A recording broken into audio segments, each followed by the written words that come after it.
Keseringan baca Al-Quran mengangkat kedudukan Anda di dunia. Ya, punya pengetahuan logika jalan. Baik, tapi yang sering baca Al-Quran, barangkali di dunia tidak banyak dilihat, tapi penduduk langit sudah nunggu tuh. Ya. Makanya lain ketika diberi kedudukan di akhirat, yang sering kali mendekat kepada Al-Quran, itu penghormatannya lain. Demi Allah saya katakan, hadisnya luar biasa, Bu. Kalau ibu nggak siapkan sekarang, loginya luar biasa. Ya. Orang-orang tuh masuk surga, diperebutkan oleh pintu surga. Ya. Ada yang pintu Ar-Rayyan namanya, yang dulu saya sampaikan ya, orang yang sering puasa. Ainas shaimun, mana yang puasa, cepat sini, cepat sini. Begitu masuk, langsung ditutup dan ibu tidak punya celah untuk ngintip. Karena bahasa hadisnya ughliqa itu langsung tutup rapat. Nggak ada orang bisa lihat. Ya. Itu di dalamnya gimana ya? Nggak bisa. Ya. Hati-hati itu.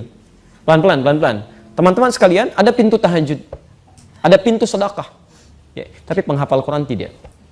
Penghafal Quran tidak. Qurannya langsung yang sampaikan. Sebelum masuk, ya Allah, bedakan dengan semua itu. Ya. At-Tirmidzi nomor hadis 20.015. Ya. 2015, maaf, 2015. Ibu sekalian, lihat bahasanya.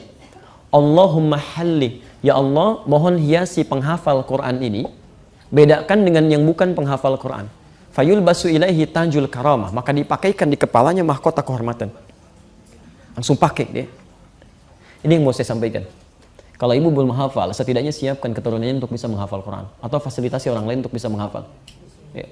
Masya Allah, tiba-tiba ketika dipakaikan mahkota di kepalanya, anak ini diberikan kembali mahkota lain yang minta dipakaikan di kepala kedua orang tuanya.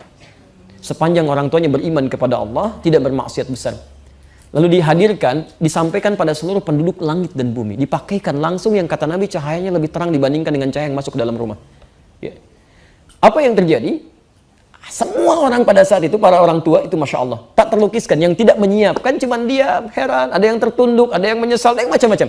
Ya. Setelah itu Qurannya mengatakan kembali, Allahumma zidhu, ya Allah tolong tambahkan, bedakan fasilitator dengan penghafal. Fayul basu ilaihi libasal karamah, maka dipakaikan di tubuhnya itu jubah kehormatan. Jadi dia pakai jubah, pakai mahkota, mirip pangeran kecil gitu kan. Setelah itu dia gandeng keluarganya, masuk surga, menggandeng keluarganya. Ya. Dimintakan terus naik lagi sampai puncak surga yang paling tinggi. Itu ada tafsirnya di Quran surah ke-35 ya, Fatir ayat 33, posisi paling kiri sebelah atas, dengan di Quran surah ke-52 ayat 21 At-Tur. Quran surah 35 ayat 33 dengan Quran surah 52 ayat 21. Saya melihat kecenderungan sekarang, Bu ya, hati-hati ya. Ada orang yang seringkali berlomba mengejar dunia, tanpa sadar yang sering dikecilkan itu sudah menyiapkan akhiratnya. Menyiapkan akhiratnya gitu kan. Ada anak yang ya ketinggalan, ternyata dia sudah hafal Quran gitu. Ibunya bergerilya di belakang tuh. Dia kejar akhiratnya. Jadi, dan banyak orang menyesal saat itu. Ya, karena saat orang masuk surga itu bergantung salah satunya, tempatnya bergantung salah satunya dengan seringnya bacaan Quran yang dia baca. Ya. Jadi kalau ibu misalnya wafat, dalam keadaan sering baca Quran 5 ayat, itu nanti saat masuk surga, diminta baca Quran yang biasa dibacakan. Ya. Iqra waqar, sekarang kamu bacakan, dan silahkan kamu naik sesuai dengan bacaan Quranmu. Fa inna akhira qira'atika akhiru manzilatika. Akhir bacaan Quranmu di situ tempat tinggalmu. Jadi ketika ibu sampai ke wa ulaika humul muflihun, di situ tempat tinggal ibu. Tiba-tiba yang di sampingnya kemudian naik lagi terus sampai 10 karena dia baca 10 ayat. Maka yang 5 kemudian menyesal, ya Allah, kenapa dulu saya nggak baca sampai 10? Yang 10 pun menyesal karena yang di atasnya ada yang sampai 20. Yang 20 menyesal karena di atasnya ada yang sampai 30. Ya, yang 30 juz terus naik sampai ke puncak paling tinggi.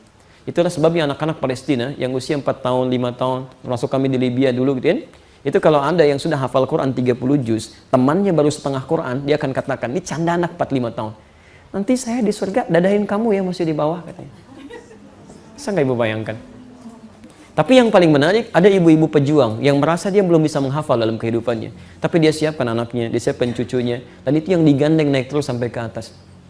Ibu boleh dibanggakan di dunia gitu kan, tapi yang kenal paling sekitaran kita aja. Tapi kalau ibu dibanggakan di akhirat, semua penduduk langit dan bumi mengatakan kamu yang terbaik. Itu poinnya.